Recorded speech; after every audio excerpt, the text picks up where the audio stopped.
Hello नमस्कार दोस्तों, Harshali academy channel में एक बार फिर आपका हार्दिक स्वागत है। हमारे आज के इस वीडियो में सुपर फास्ट स्पीड में रीजनिंग के 10 अति महत्वपूर्ण प्रीवियस ईयर क्वेश्चंस के बारे में डिस्कस करेंगे। ये प्रश्न हमने एमटीएस 2022 की एग्जाम में से लिए हुए हैं।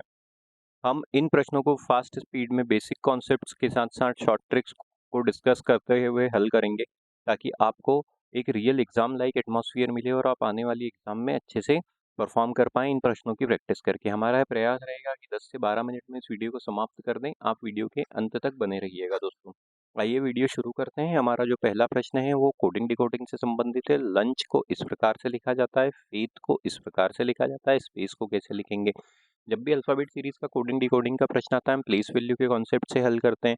लंच को कैसे लिखा गया है, LUNCH। इसको कैसे लिखा गया है, इसको लिखा गया है NWPEJ के रूप में। तो L होता है हमारा 12 पे, U होता है हमारा 21 पे, N होता है हमारा 14 पे, C होता है 3 पे, H होता है 8 पे, N हो गया 14 पे, W हो गया 23 पे, P हो गया 16 पे, E हो गया 5 पे और J हो गया 10 पे।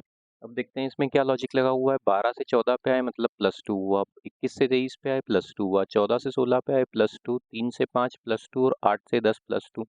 तो इन सभी में अल्फाबेट में +2 हो रहा है। F होता है 6 पे, H होता है हमारा 8 पे, यहाँ पे भी +2 हुआ, C होता है 3 पे, A होता है 1 पे, यहाँ +2 हुआ, I होता है 9 पे, A होता है 11 पे, यहाँ +2 हुआ, V होता है 22 पे, T होता है यहाँ पे 20 पे, देखिए H होता है 8 पे और J होता है 10 पे, यहाँ पे भी +2 ही हुआ है दूसरे वाले में भी। स्पेस को कैसे लिखेंगे ये देखना है हमको। S होता है हमारा 19 पे, 19 में +2 किया होता है 21, 21 मतलब U, हमारा उत्तर U से शुरू होगा, सभी U से ही शुरू हो रहे हैं। P होता है 16 पे, 2 जोड़ने पे मिलेगा 18, 18 मतलब होता है RUR। तो ऑप्शन नंबर 1 हमारा रूल आउट होता है। A होता है 1 पे, 2 जोड़ने पे हो जाएंगे 3, 3 मतलब CURC। ऑप्शन नंबर 2 भी रूल आउट हुआ। AC होता है हमारा 3 पे, 2 जोड़ने पे हो जाएंगे 5, 5 मतलब हो जाता है हमारा EURCE। ऑप्शन नंबर 4 हमारा सही उत्तर होगा। और आगे चलते हैं दोस्तों। जब तक आप वीडियो को लाइक कीजिए, चैनल को सब्सक्राइब कीजिए। देखिए अब नंबर सेट से संबंधित प्रश्न है, इनके बीच में जो लॉजिक है उसी के आधार पे हमें हमारा उत्तर ज्ञात करना है। 4, 5, 20, 7, 8, 56। तो बड़ी संख्या क्या है, यहाँ पे 20 है और यहाँ है 56। 7 और 8 से 56 कैसे बना सकते हैं, दोनों का आपस में गुणा कर देते हैं। 4 और 5 से 20 कैसे बना सकते हैं, दोनों का आपस में गुणा कर देते हैं। तो यहाँ पे 4 और 5 का गुणा करके 20 मिला, तो पहली दो संख्याओं का गुणा करने पे तीसरी संख्या मिल रही है। अब देखते हैं यहाँ पे क्या दिया हुआ है, 9 और 12, 12 और 9 का गुणा करो 108 मिलता है, ये 98 है। 11 8 88 होना चाहिए, यहाँ 89 है। 12 और 7 का गुणा करने पे 84 मिलेगा, ऑप्शन नंबर 3 हमारा सही उत्तर होगा। आगे चलते हैं दोस्तों। अब देखिए यहाँ पे फिर ये ऑर्डर एंड रैंकिंग का प्रश्न है। इसमें क्या कहा गया है, 7 व्यक्तियों ABCDEFG ये आयु अलग अलग है, छोटा बड़ा इस प्रकार से दिया हुआ है। तो हम मान लेते हैं ये उनकी आयु है 1 2 3 4 5 6 7। तो इसमें जो सबसे ऊपर आएगा वो सबसे बड़ा है, जो सबसे नीचे आएगा सबसे छोटा है। इस प्रकार से इनकी आयु मान लेते हैं। क्या स्टेटमेंट दिए हुए हैं, डी केवल ए से छोटा है। तो डी जो है वो केवल एक व्यक्ति से छोटा है। किससे छोटा है, ए से। तो डी किस स्थान पे आ जाएगा, यहाँ पे आ जाएगा। और वो किससे छोटा है, ए से छोटा है, तो हम ए को यहाँ पे बिठा देंगे। तो ये वाला स्टेटमेंट यहाँ पे पूरी तरह से फिट हो गया। और ई से बड़ा है, तो ई जो है वो कहाँ पे आएगा, डी के नीचे आएगा कहीं पे। किस स्थान पे आएगा ये हमको नहीं पता, लेकिन हम लिख लेते हैं कि डी जो है वो ई से बड़ा है। ठीक है, अब और आगे चलते हैं। ई ए से छोटा है और बी से बड़ा है। तो ई जो है, ये ई नाम का जो व्यक्ति है वो ए से छोटा है, हमने यहाँ पे देख ही लिया। ए उसके ऊपर आ रहा है और बी से बड़ा है। तो बी से बड़ा है, लेकिन इमीडिएट बड़ा है या फिर बीच में और व्यक्ति, ये हमको ज्ञात नहीं है। सी तीसरा सबसे छोटा है। सी तीसरा सबसे छोटा है मतलब कैसा, ये सबसे छोटा हो गया पहले नंबर का, ये दूसरे नंबर का। तो तीसरे नंबर पे कौन है, सी है। एफ और जी क्रमशः दूसरे छोटे और सबसे छोटे हैं। एफ और जी क्रमशः दूसरे छोटे, तो एफ सबसे दूसरे नंबर पे सबसे छोटा है, तो यहाँ पे एफ आ जाएगा। और फिर सबसे छोटा कौन है, जी है। तो अब क्या बच रहा है हमारे पास, ए डी। अब ये दो स्थान बच रहे हैं, ई और बी। अब क्या कहा गया है, ए ई से छोटा है, ए ई ए से छोटा है। ई जो है ए से छोटा है और बी से बड़ा है। ये बी से बड़ा है मतलब ई ऊपर की तरफ आ जाएगा। और स्थान हमारे पास कौन से बच रहे हैं, ये दो ही बच रहे हैं। तो ई यहाँ पे आ जाएगा, बी यहाँ पे आ जाएगा। एक बार फिर से सब कंडीशंस मिला लेते हैं। ए डी केवल ए से छोटा है, तो डी केवल ए से छोटा है, ए यहाँ पे आ गया। और ई से बड़ा है, ई यहाँ पे है। ई ए से छोटा है, ई जो है ए से छोटा है, ए ऊपर है, और बी से बड़ा है, ये देखिए बी नीचे है। सी तीसरा सबसे छोटा है, सी तीसरे नंबर पे नीचे से। एफ और जी, एफ यहाँ पे, जी यहाँ पे। चौथा सबसे बड़ा कौन है? ये हो गया पहला, ये दूसरा, ये तीसरा, ये चौथा। कौन है वो? बी। ऑप्शन नंबर 3 हमारा सही उत्तर होगा। देखने में ऐसे प्रश्न काफ़ी ज़्यादा बड़े लगते हैं, लेकिन जब इनको हल करने लगो तो काफ़ी आसानी से हल हो जाते हैं। थोड़ा सा टाइम कंज्यूम करते हैं, आपका 50-55 सेकंड में आप ऐसे प्रश्नों को आमतौर पे हल कर लेंगे जब आप प्रैक्टिस करेंगे।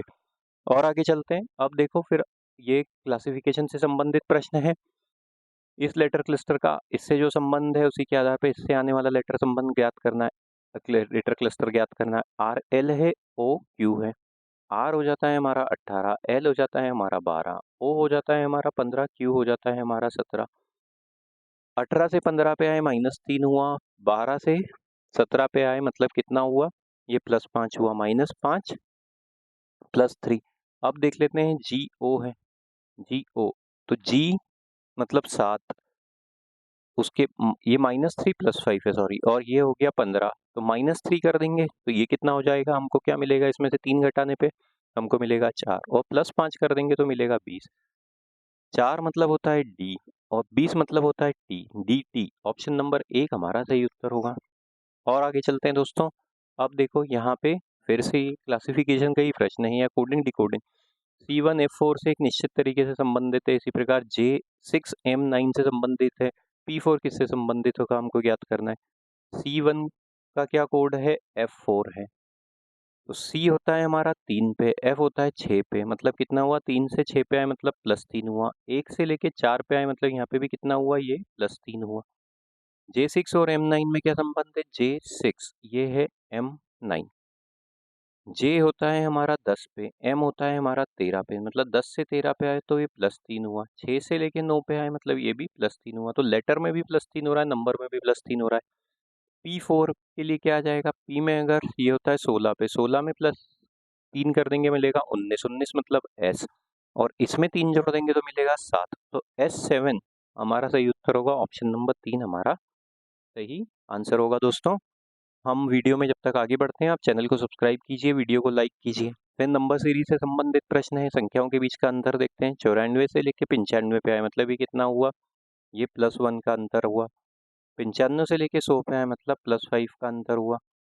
100 से लेके 109 पे आए मतलब +9 का अंतर हुआ। 109 से लेके 122 पे आए मतलब कितना का अंतर हुआ? ये 11 का अंतर हुआ।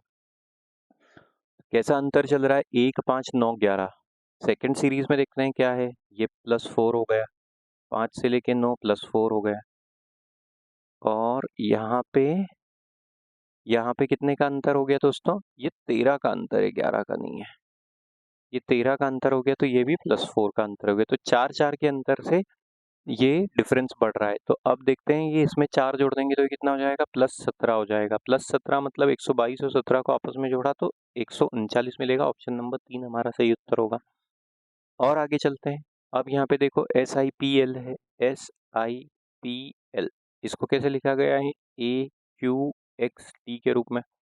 S होता है 19, I होता है 9, P होता है 16, L होता है 12, A होता है 1, Q होता है 17, X हो गया 24 पे, और T हो गया 20 पे।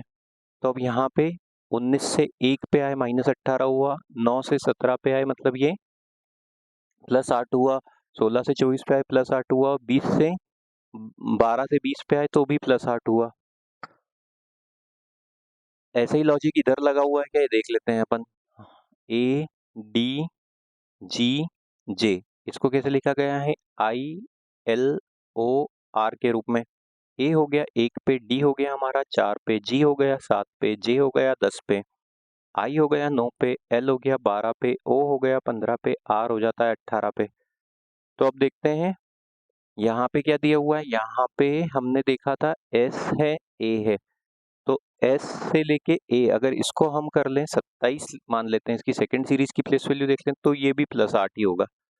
और इसमें यहाँ पे देखो ये +8 हुआ, ये +8 हुआ, ये +8 हुआ, और ये +8 हुआ। हमने बाकी में भी देख लिया था, ये +8 है, तो +8 हो रहा है प्लेस वैल्यू में। UMFB का क्या होगा? UMFB, U होता है 21 पे, 21 में हमने 8 जोड़ दिया तो हमको मिलेगा 29। 29 मतलब सी से हमारा उत्तर शुरू होगा।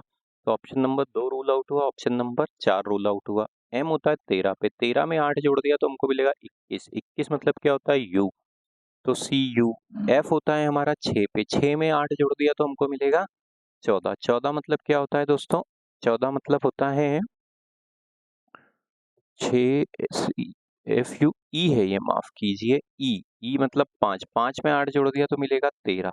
13 मतलब क्या होता है दोस्तों? M, C you M. Option number 1 हमारा सही उत्तर होगा। और आगे चलते हैं, अब देखो यहाँ पे क्या दिया हुआ है। फिर से सिटिंग अरेंजमेंट से संबंधित प्रश्न है। 5 पुरुष हैं एक वृत्ताकार मेज के चारों ओर केंद्र के उन्मुख होकर बैठे हैं। तो मान लेते हैं ये वो वृत्ताकार मेज है और 5 पुरुष हैं, तो 1 2 3 4 5, ये 5 व्यक्ति हैं। जेड आई के बाएं से दूसरे स्थान पर बैठा है। तो जेड जो है वो किसके बाएं से? ये आई है, तो उसका बायां किस तरफ हो जाएगा? इस तरफ हो जाएगा, दूसरे स्थान पे। तो पहला स्थान ये हो गया, ये दूसरा स्थान, ये जेड है। एच एक्स के दाएं से दूसरे स्थान पे बैठा है। तो एच जो है वो एक्स, ये एक्स के दाएं से दूसरे स्थान पे कौन बैठा हुआ है? एच बैठा हुआ है। जेड जे का निकटतम पड़ोसी नहीं है। जेड जो है वो जे का निकटतम पड़ोसी नहीं है, मतलब यहाँ पे जे नहीं आएगा। तो अब एक्स के दाएं से तीसरे स्थान पे कौन बैठा है, ये हमको ज्ञात करना है। तो अब ये जो 2 स्टेटमेंट दिए इसके आधार पे देखो कि 5 ही व्यक्ति है हमारे पास। जेड और जे आपस में कनेक्टेड नहीं है, तो जे यहाँ पे भी नहीं आ सकता, यहाँ पे भी नहीं आ सकता। तो जेड के लिए कौन सा स्थान बच रहा है? जेड के लिए स्थान इसके बाद वाला ही बच रहा है, मतलब या तो ये स्थान आएगा या फिर एक स्थान छोड़ के यहाँ पे आएगा। तो टोटल 6 व्यक्ति हो जाएंगे, मतलब जे कि यहाँ पे आने की संभावना ज़्यादा है।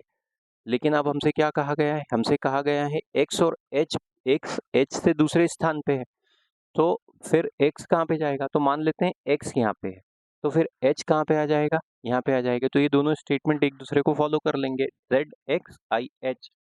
अब देख लेते हैं कौन से वाले की जगह बच रही है। क्योंकि जे यहाँ पे नहीं आ सकता, तो जे कहाँ पे आएगा? यहाँ आ जाएगा। हमसे क्या पूछा गया है? एक्स के दाएं से तीसरे स्थान पे कौन बैठा है? तो एक्स का दायां इस तरफ है, 1 2 3, तीसरे स्थान पे जे बैठा हुआ है। इस प्रकार से हमें हमारा उत्तर मिल गया। इन दोनों स्टेटमेंट को हमने कंपेयर किया था। और आगे चलते हैं दोस्तों, सिलोजिज्म का प्रश्न है। वेन डायग्राम से हेल्प करेंगे, की हेल्प से इसको सॉल्व करेंगे। सम पैरेट्स आर बर्ड्स, तो ये मान लेते हैं पैरेट्स हैं, और ये हो जाएगा बर्ड्स का सर्कल, ये हो गया बर्ड्स का circle. All birds are mammal, तो सभी जो बर्ड्स हैं वो क्या है? मैमल्स हैं, ये मैमल्स हो गया। अब हमसे क्या पूछा गया है? हमसे कंक्लूजन क्या दिया गया है? ऑल मैमल्स आर बर्ड्स, तो ऑल मैमल्स बर्ड्स हैं? नहीं, मैमल का ये वाला जो हिस्सा है ये बर्ड्स नहीं है, तो ये वाला कंक्लूजन तो पूर्णतः सत्य नहीं है। सम मैमल्स आर पैरट, तो सम मैमल्स आर पैरट, मैमल और पैरट देखिए यहाँ पे एक दूसरे को ओवरलैप कर रहे हैं, तो ये वाला सही साबित होगा। Only conclusion to follow, option number 1 हमारा सही उत्तर होगा। और आगे चलते हैं दोस्तों, अब देखो फिर से ये कोडिंग डिकोडिंग का प्रश्न है। डिस्क को कैसे लिखा गया है? DISK, इसको कैसे लिखा गया है? SIKD के रूप में। तो अब ये वाला जो कोड है इसमें जो लेटर्स हैं वो सब कॉमन है। देखो यहाँ पे जो DISK था वहाँ पे भी वही वाले लेटर, बस उनकी पोजीशन बदली, मतलब जैसे D यहाँ पे आ गया, I यहाँ पे आ गया, S यहाँ आ गया और K यहाँ पे आ गया। इस तरीके का ये कोडिंग डिकोडिंग हुई है। माइन को कैसे लिखेंगे? MINE, इसको कैसे लिखा गया है? NIEM, मतलब यहाँ पे भी यही हुआ है। ये E यहाँ आ गया, M यहाँ आ गया, N यहाँ आ गया, I यहाँ पे आ गया। बोल्ड को कैसे लिखेंगे? BOLD, तो ये B लास्ट में आ जाएगा, ये B लास्ट में हुआ।